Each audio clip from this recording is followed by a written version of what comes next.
Thank you for being so patient with me. If you haven't gotten the reference to my talk title yet, here it is. And if you still don't get it, please talk to me afterwards. I'll show you the meme. So let me ask you, how many of you are currently a student here? Can you please raise your hands? How many of you are an international student? And how many of you are looking to land a job in the tech industry? Okay, good. So just like some of you here, I was also an international student who somehow found her way into the tech industry. My story begins in my first year of college. I came to Australia in Feb 2022. I was a new student who was terrified of missing out on opportunities because I didn't know where to start. I didn't have the perfect resume or any glamorous internship under my belt. But something changed when I decided to do something very simple. I reached out to one of my professors for opportunities. And by opportunities, I do not mean job opportunities, but rather something that I could add to my portfolio. Landing a tech job in my first year as an international student with no prior work experience, that was far from my imagination. But two things happened. First, I got to be a mentor to new students. That helped me with my confidence and community. And second, and more unexpectedly, my professor connected me to one of his friends from the cyber industry. So this person was looking for a student to train. I sat down for an interview and fortunately got the job in December 2022. The thing is, I was not even studying cybersecurity. I studied enterprise management systems, which is a fancier term for business information systems, albeit a bit different. And I had just taken 1 unit of cyber in my first year. Now, you may think that this is some kind of fluke, and it may be. Is destiny a thing? Do we have control over our future? Maybe that's a talk for some other day. But you cannot overlook the control that I had over some of the factors that led to this opportunity. I hear you, and I understand that it's difficult to land a job in tech being a student, especially being an international student. The job market in tech doesn't look good. The known tech jobs seem to be declining, with entry-level roles even harder to find. But tech roles are not going anywhere. Cybersecurity, software development, data, AI, they're here to stay. I've had a lot of people come up to me and saying, but I don't know what I want to do. And that's a very valid state to be in. You may be studying bachelor's of IT. You're thinking, maybe I should go for networking. But cybersecurity and AI are the hot topic. Maybe I should change my course. Cloud computing is something that I like to do. Maybe I should go into data analysis role. I know there's a lot of confusion. There's a lot of options. It is good to have a lot of options, but sometimes it leads to analysis paralysis. You're so overwhelmed that you end up doing nothing. And when I have to make such decisions, there are many factors that I can factor in. For example, I can look into financial factor, fun factor, or time commitment factor. But I'm kind of person who may not know what I want to do, but I definitely know what I don't want to do. So I go for the principle of elimination. So rather than creating a list of things that you want to do, maybe start with a list of things that you would absolutely not do. And it will help you to find the niche. Now, when I'm talking about finding your niche, it doesn't mean you have to find out what exactly you want to do with your life or what exact role you want to do. Because I know you're starting out and you may not know, and that's fine. But you have to figure out at least this short list of things that interest you or that you're fine with doing. And just finding out is not enough. You need to commit to it.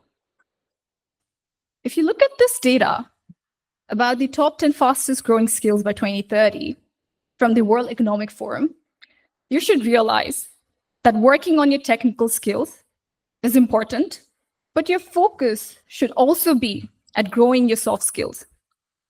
Creative thinking, social influence, and curiosity.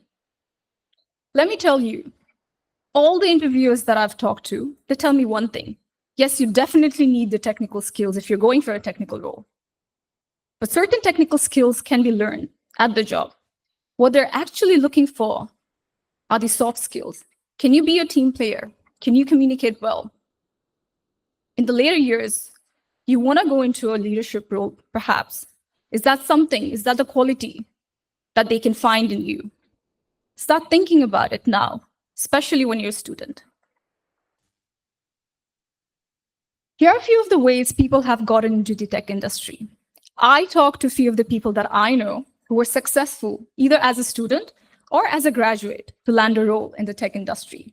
And here are two stories that stood out. One student asked the professor for internship opportunities, and this internship eventually turned to be a full-time role. Second student worked with the professor. Now, you may be thinking, when I say work with the professor, this is some kind of research role at UD. This is a valid option as well, but this story is far more intriguing. You see, this professor also worked as an independent contractor under a company. That means he could also employ students on a part-time basis. You have to remember, some of your professors are working individuals in the industry, and they can be your strongest link.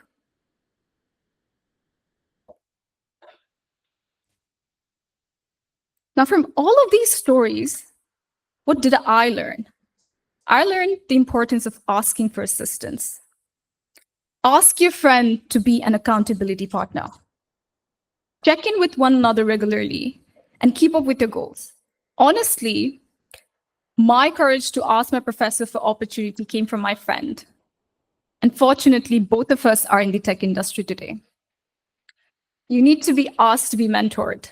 There are many mentorship programs out there. Grab onto these opportunities. You need to ask what people are actually doing in their role on a day-to-day basis. Do you want to be a software engineer?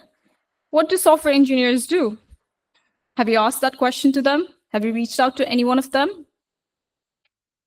You need to find people that you look up to for guidance and motivation.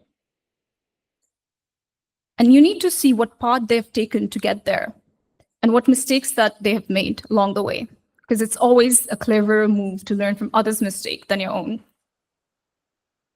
So if you ask me where to find these friends, these mentors, these inspirations that you're talking about, it's just simple. You need to Google it.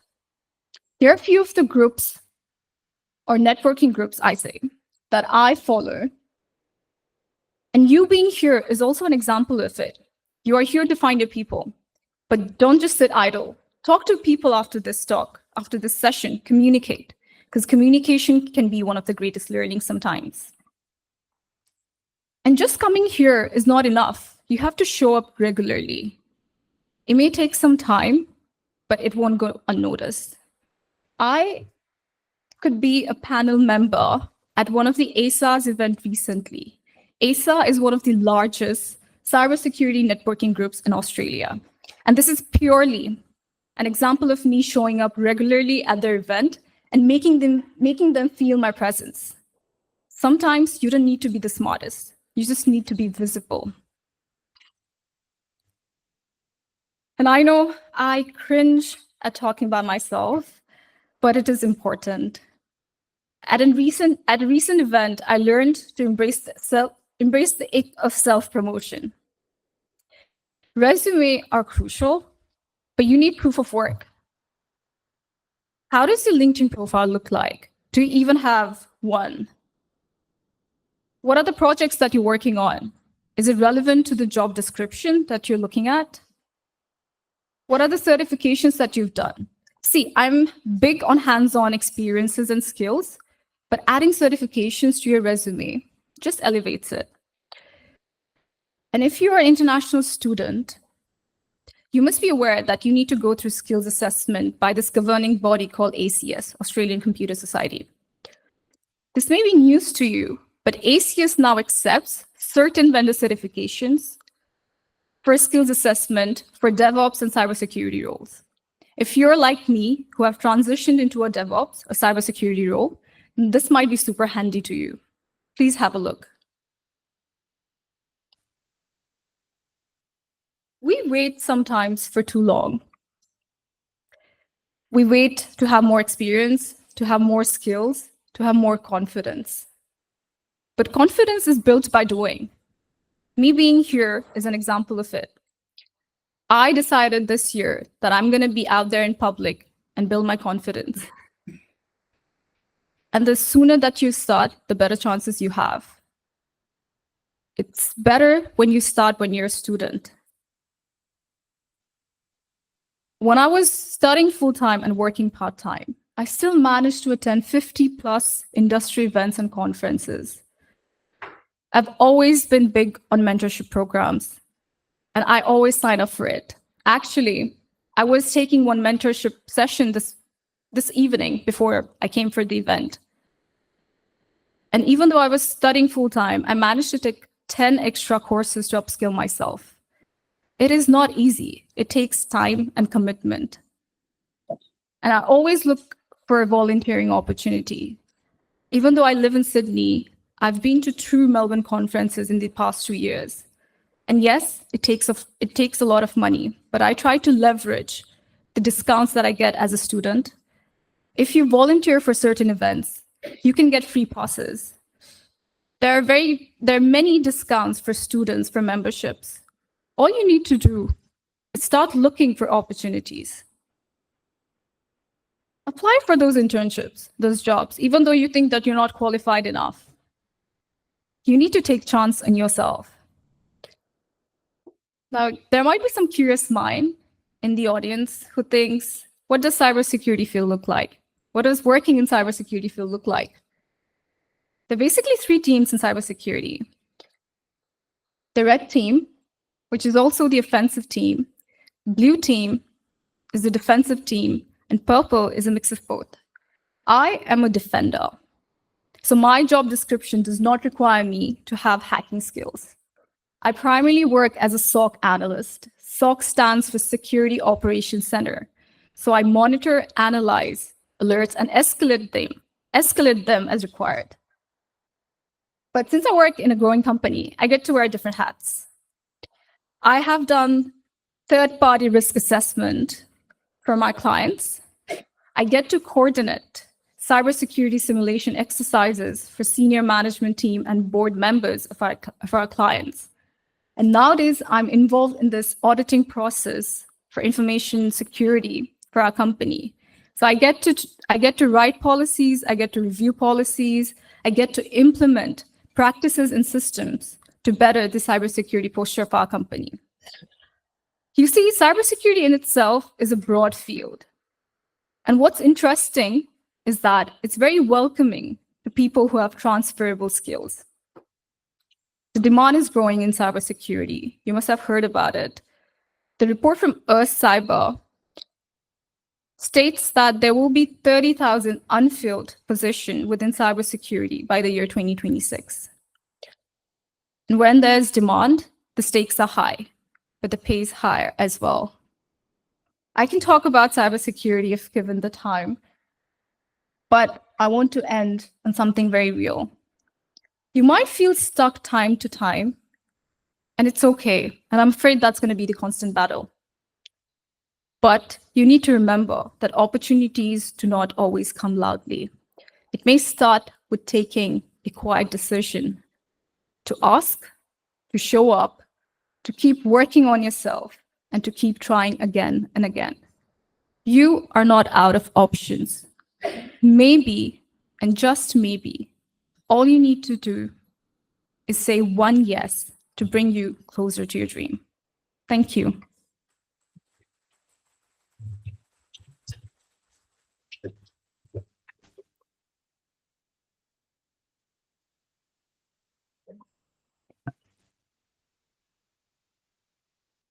Any questions? Yep. Hi.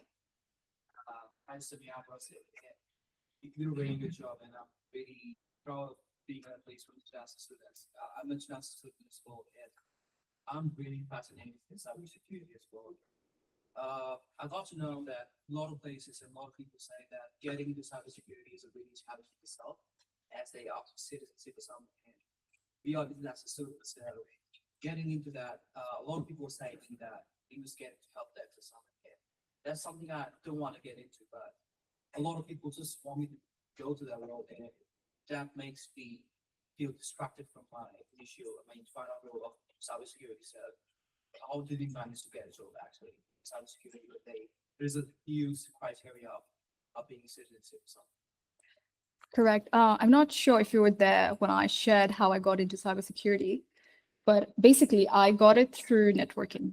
So I asked my professor for opportunities, and he referred me to one of his friends who works in cybersecurity industry. And that's how I got into the field. So whenever I share the story, I say that I did not choose cybersecurity, but cybersecurity chose me. My time was different. So I got the job in 2022. So right after COVID, when the entry barrier wasn't that high, right? But having said that, it's still in demand. And yes, there's been a lot of talk about, oh, it's difficult to get junior roles in cybersecurity, but we keep on hearing people getting hired. There might be a lot of roles that haven't been advertised. So my point about emphasizing on asking your professors as a student, they can actually be your strongest link. Don't look at, keep filling the applications that's been advertised, but you need to network. That's the strongest point that you've got. Let me ask you 3 questions. So when you say you're interested in cybersecurity, yes, you're definitely taking the course. What are the networking groups that you've joined? Honestly, right now I'm just doing my certification under preparation towards just taking some Udemy courses. Yep. Yeah, so it's kind of like get into there's actually jobs ready program or something. Just trying to get into it as well. So yeah, there's a few steps I'm gonna do step by step, and it's actually my last year of graduating. So yeah, it feels really hectic, but since I didn't do nothing in the past few years, Yeah. 2 years I didn't do nothing, and now all of a sudden the big thing happened. So Yeah. it's really annoying to go through all of that suddenly. So and I'm saying so it's really hard for me right now to actually get into that stage as well. Yeah, I think you're on the right path. All you need to do is build your networking profile.